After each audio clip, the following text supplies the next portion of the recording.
আসসালাম স্যার। হ্যাঁ, আসসালামু আলাইকুম। স্যার কেমন আছেন স্যার? আছি আলহামদুলিল্লাহ। আপনি কেমন? স্যার ভালো আছি স্যার। আমি আপনাকে একটু আগেও বলেছিলাম, জি স্যার। এখানে একটা সমস্যা হচ্ছে, হয়তো আপনার অফিসটা একটু বুঝতেছে না। ইউ সি, নর্মালি আমরা যখন ওয়ার্ক পারমিটটা দেই, জি স্যার। ওয়ার্ক পারমিট বিডা থেকে যখন আমরা রেকমেন্ড করি, জি স্যার। তো এনএসআই এর মেন জবটা হইলো to look at it from a security angle, জি sir. That whether this people have any security risk or not, and আপনারা আপনার ক্লিয়ারেন্স দেন। ট্রেডিশনালি এটাই হয়ে এসছে। জি স্যার।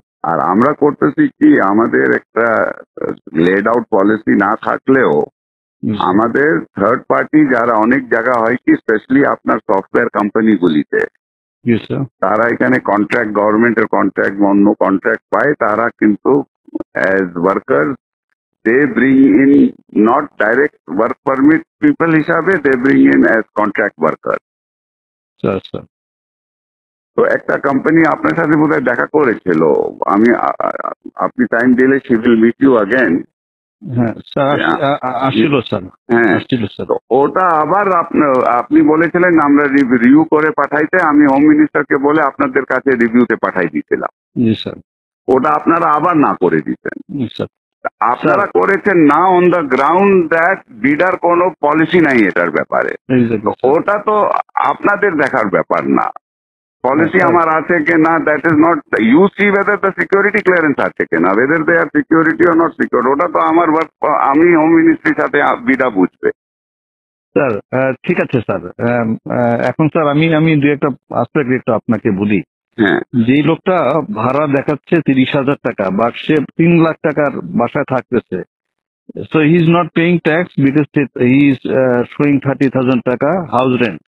2,30,000 টাকা যে বাকি যে 3 লাখ টাকা যে বাসা থাকতেছে, যেটার জন্য এডিশনাল সরকারকে পে করার কথা, সে তো সেটা করছে না স্যার। তো এটা দেখার দায়িত্বটা কার?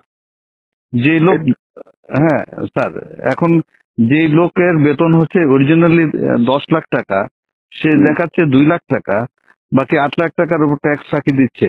এই এই এটা দেখার দায়িত্বটা হলো এনবিআর। এনবিআর ধরবে, তো এনবিআর তো ধরতেছে, এটা তো এনবিআর যে ইন্টেলিজেন্স আছে তারা ধরতেছে। না ধরছে, অনেকগুলিকে ধরেছে, অনেকগুলিকে ধরছে, এয়ারপোর্টে আমরা আটকাই দিতেছি। স্যার, যে লোক আগে আসছে সে 8 লাখ টাকা বেতনে ছিল, এখন সে 2 লাখ টাকা বেতনে এখানে চাকরি করতেছে। তো বিদেশিরা এত দেশপ্রেমিক তো হয়ে যায় না যে আমার দেশে 8 লাখ টাকা বেতন ছিল 2 লাখ টাকা কাজ করবে।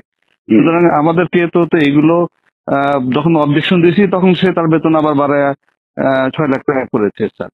তো সাম পয়েন্ট ওটা ঠিক আছে না, সাম পয়েন্ট এটা তাহলে আমরা বসি, let us sit down with NBR, everybody আমরা বসি, কিন্তু point is this responsibility basically is NBR. Sir, if NBR is not doing it, then you should point out to them যে তোমরা করো। হ্যাঁ, ওর দায়িত্বটা আপনি আপনার ঘাড়ের উপরে তো নিতে পারেন না। জি স্যার, আমরা না করতে পারলে ভালো চলছে স্যার। তবে এই প্রসেসে আমরা সরকারের রেভিনিউ আনে বড় একটা অংশ রেখেছি। না, এটা ঠিক আছে, এটা আমরা একটা তাহলে মিটিং করি, আমরা আপনারা মিটিং করি, কিন্তু এই কেসে তো this is not the case. এই কেসে স্যার একটা কোম্পানি যখন একটা লোক আনে, তখন তার একটা বেতন ধরে যে তার এত টাকা বেতন, এত টাকা ধরে করবে, সেই হিসাবে যদি আবার থার্ড পার্টিকে দিয়ে দেয়, তাহলে এটাকে বিডিআই একটা পলিসিতে আমাদের দিয়ে দিক যে না, ইচ্ছা করলে সে আমি 2,000 টাকা, আমরা we have been giving this for a long time। হ্যাঁ, আমি আমাকে সিকিউরিটি ক্লিয়ারেন্স দিবেন জুবের স্যার। আপনি এখন যদি পলিসি ম্যাটারে যদি NSI is going to say you have to dictate policy to me, then তো it is going to be very difficult sir. এটা একটু বলা উচিত স্যার। তাহলে আমরা সিকিউরিটি ক্লিয়ারেন্সটা তাকে, সে যে বিদেশ থেকে যখন আসবে তাকে সিকিউরিটি ক্লিয়ারেন্সটা তাহলে আমরা না দিই, আমাদের কাছে না নিল, আমাদের কাজটা খুব কমে গেল স্যার।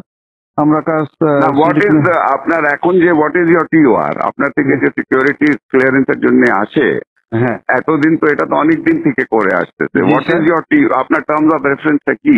আমরা এটার ভিতর দেখি যে সে সরকারের মানে প্রথম কথা হচ্ছে যে সিকিউরিটি পার্সপেক্টিভ থেকে তার এমনি তার কোনো নিরাপত্তা হুমকি না। 2 নম্বর হচ্ছে যে কোনো ব্ল্যাকলিস্টে আছে কিনা। জি স্যার। 2 নম্বর হচ্ছে ইকোনমিক সিকিউরিটি পার্সপেক্টিভে সে সরকারের ফাঁকি টাকি দিয়ে কোনো জায়গা থেকে সরকারের ক্ষতি করছে কিনা এটাও আমরা দেখি স্যার।